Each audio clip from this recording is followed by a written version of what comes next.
Hey guys, this is Anita. Welcome back to my channel. Today's video is going to be my mid-year book freakout tag. I love this tag. This is one of the first videos I filmed for my channel. I think this is my third video I ever posted. I love watching everyone's book freakout tag videos. I think I watched almost everyone's. I may have missed commenting on some, but I watched almost all. Now it's time to talk about how I'm doing this year. I read 36 books so far this year, and there are some amazing books in that list. I'll try not to talk about same books again and again. Without any further delay, let's get into questions. Question 1. Best book you have read so far in 2022? Without a doubt, that is Assassin's Apprentice by Robin Hobb. This is book 1 in Realm of Elderlings series.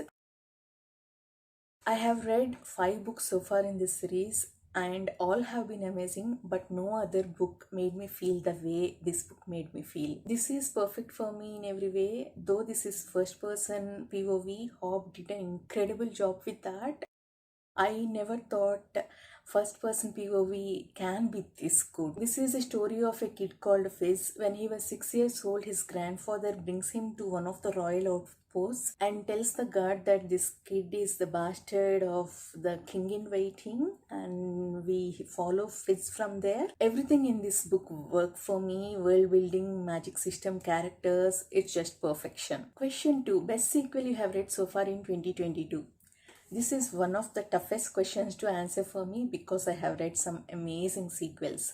I read Assassin's Quest, which is third book in Farsi trilogy, that is in Realm of Elderlings, and I loved it. And I read Mad Ship at the end of June, which is fantastic. I think I love Mad Ship more than Assassin's Quest. I'm not sure about that because I just finished. I am still high from that book. Mad Ship is book 2 in Life Ship Traders trilogy, which is second sub-series in a whole Realm of Elderlings world. Hobb elevated everything in this book. It is pure joy reading this book. But I don't want every question to be taken over by Realm of Elderlings because I read some amazing books outside this series too. So I want to pick The Winter of the Witch by Catherine Arden. That is book 3 in Winter Night trilogy, and I absolutely love this book. This book combines both arcs from book 1 and book 2 perfectly. Book 1 in this series focuses on folklore of Russia, and book 2 focuses on political intrigue around Moscow. Those two arcs come together in this book and we get a lot of background of characters. Main character Vasya is just fantastic to follow. This book totally elevated this series for me. I highly recommend this. Question 3. New release you haven't read yet but want to?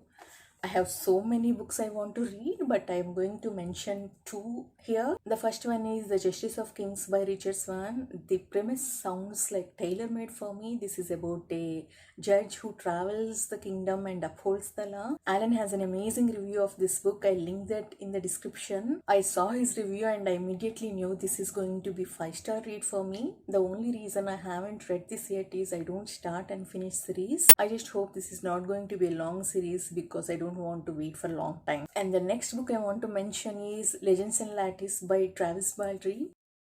Coincidentally, these 2 books released on the same day. Before starting filming, I went on Goodreads to cross-check whether these 2 books got released this year or not. Both are released on Feb 22nd of this year, which I think is not a big deal now I realize, but I find it interesting. Anyways, Legends and Lattice is a self-published standalone fantasy book. Many people said that this book made them happy. I need some happy books in my life. This book has that whimsical feeling towards it. I'll pick this up soon. Question 4. Most anticipated release for the second half of the year?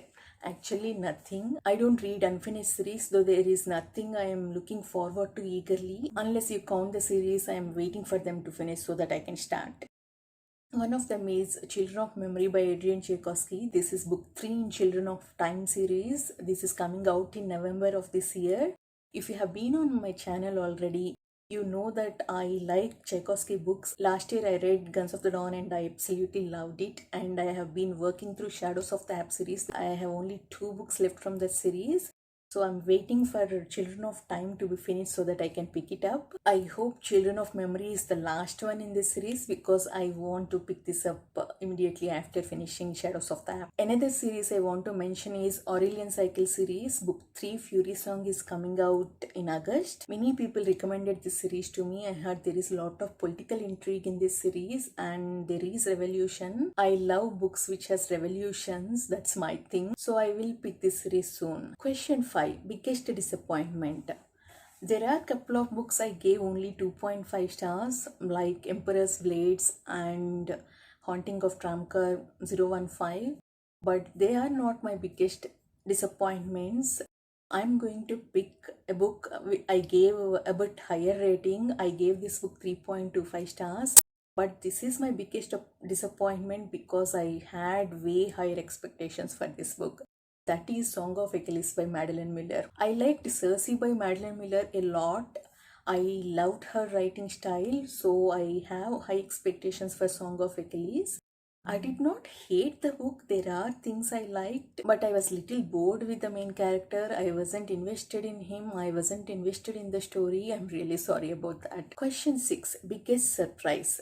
That's definitely The Folding Knife by KJ Parker. I wasn't expecting to love this book. I knew Alan loved this book and I watched his review, but I have no interest in economics or finances, so I wasn't eager to pick this book up.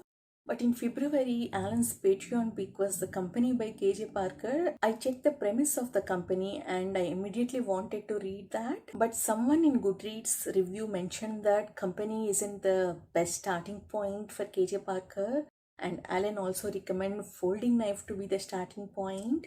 So I decided to trust in Alan's judgment and pick Folding Knife. Just 20 pages into the book, I fell in love with Parker's writing. I liked humor in his writing. I liked his character work. Basso is a fascinating character to read and Parker made something like economics interesting. I became a fan of Parker. Unfortunately, I did not get the chance to read Company yet, but I'll pick it up in the next couple of months. Question 7. Favorite new author.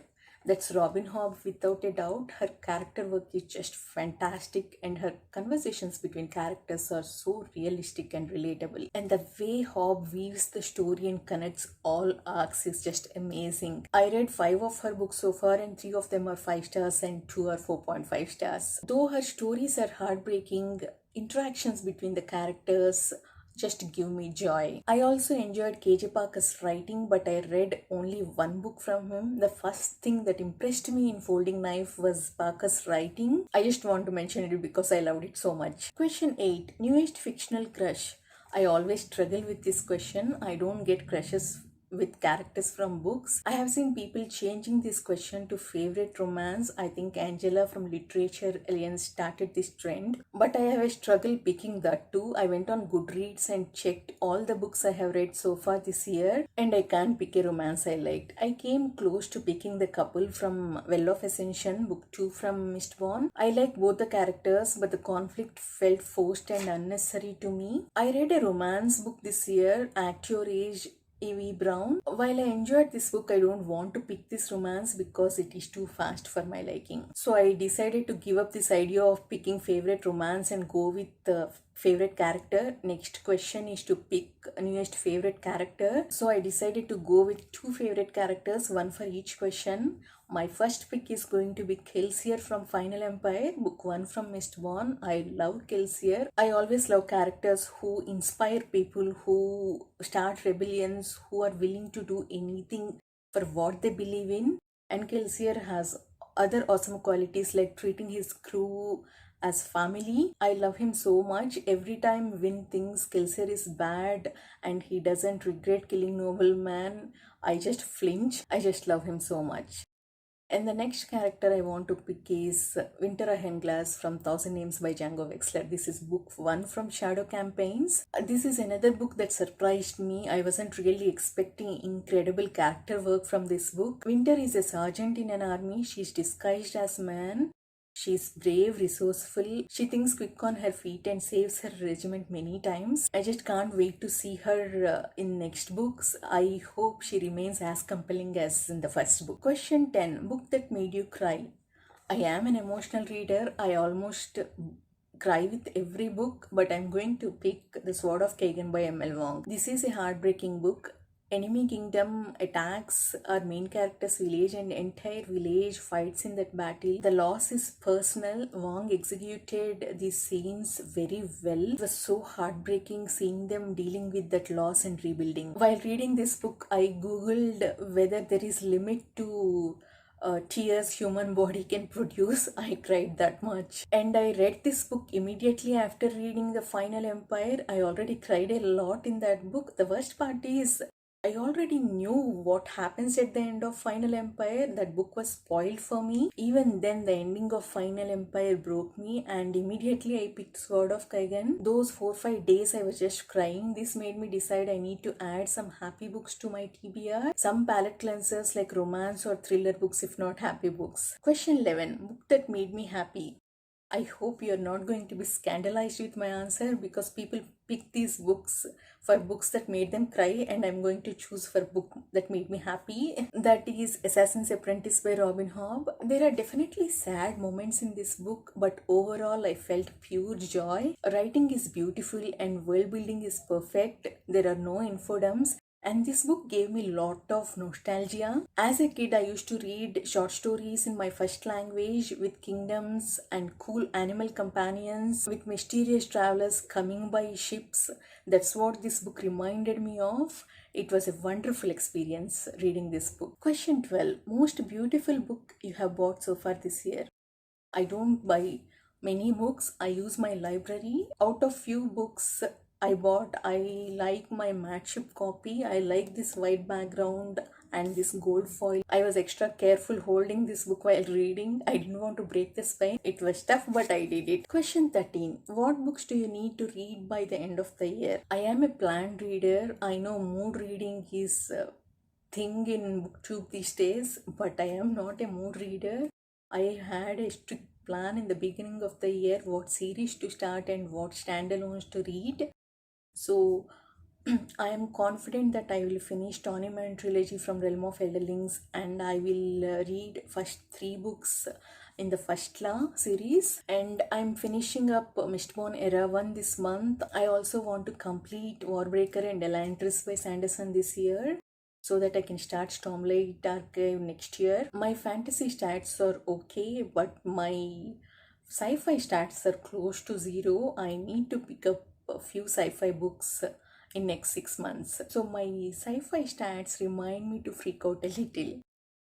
That's all from my side. Please let me know in comments what do you want to read before the end of this year. Please like, comment and subscribe. See you in the next video. Bye bye.